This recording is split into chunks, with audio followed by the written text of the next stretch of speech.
5 tips to improve your kata. Stick around for number 5 because it's an interesting one. So number 1, and the one I've put number 1 because I think it's the most important, is to understand or have some idea of the application of the movements you're doing. I posted a video the other day of an idea of some kata application. Take a look at that. I'll put a link to that somewhere. But the way someone performs their kata can be drastically changed when they have an understanding of what they're doing with their movements. Rather than just making shapes and making a pattern for the sake of it, the kata becomes more alive when there's a bit of an understanding as to what the movements are doing. And also, a point on that, there's never only one way to do a specific thing in the martial arts. You know, the word art is in the title there. It's down to interpretation. I get a lot of comments where the people say, that's not the interpretation, that's not what this is for. If it works, then it works. And everybody's different.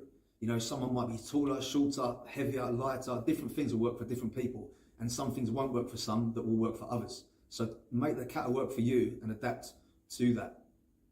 So number 1, and in my opinion, again, the most important, is to understand what you're doing with your kata.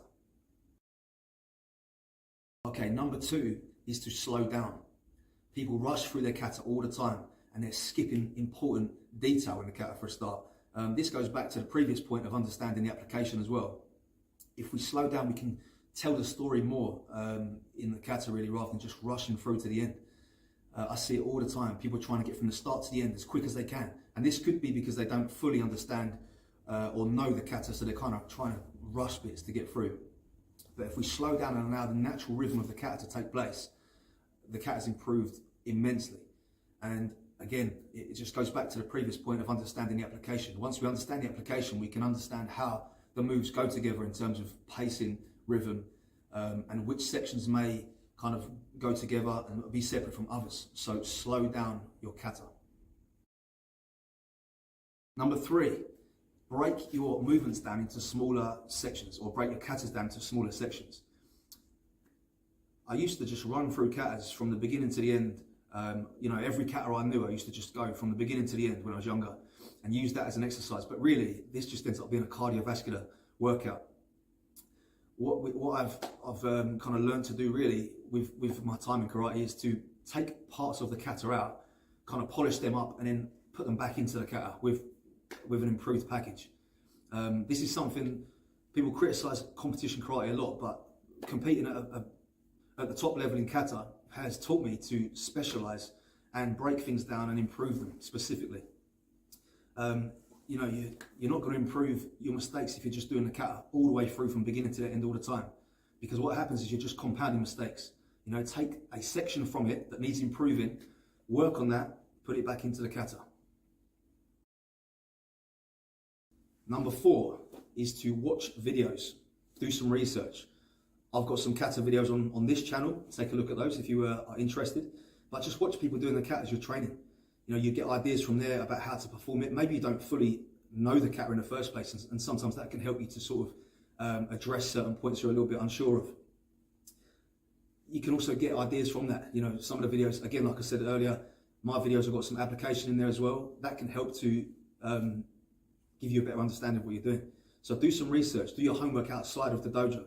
It's not even got to be physical. You can sit there and watch it 15, 20 minutes of looking at a few different people doing kata and maybe discussing the points of the kata, and it's all going to help. It's all going to sink in mentally and then translate physically later. And number 5, as I said, is an interesting one, in my opinion, is to look at the other versions of the kata. So we have styles in karate. My style is Shotokan, and sometimes I look at the different variations of the kata from other styles to try to understand my own a little better. So for example, we have Kankudai. Other styles have versions of Kushanku and, you know, Wadaru and Shitoru, and there's different versions of the same kind of kata where we can try to take ideas from, you know, how they may be moving differently that we can then implement into ours.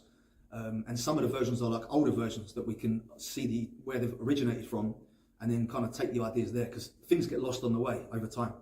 So to just helps us to get a better understanding, look at other versions of it to potentially give you more of an insight into your own style. Again, all these points tie up though, because that ties up to the point of doing your research and watching videos and then going back to the application as well. You know, you get ideas from different katas or different versions of the kata about application that you can then implement into yours, and it changes the way you see your movements. So that's a short video today. Hopefully it's been helpful. Let me know if that's useful for you.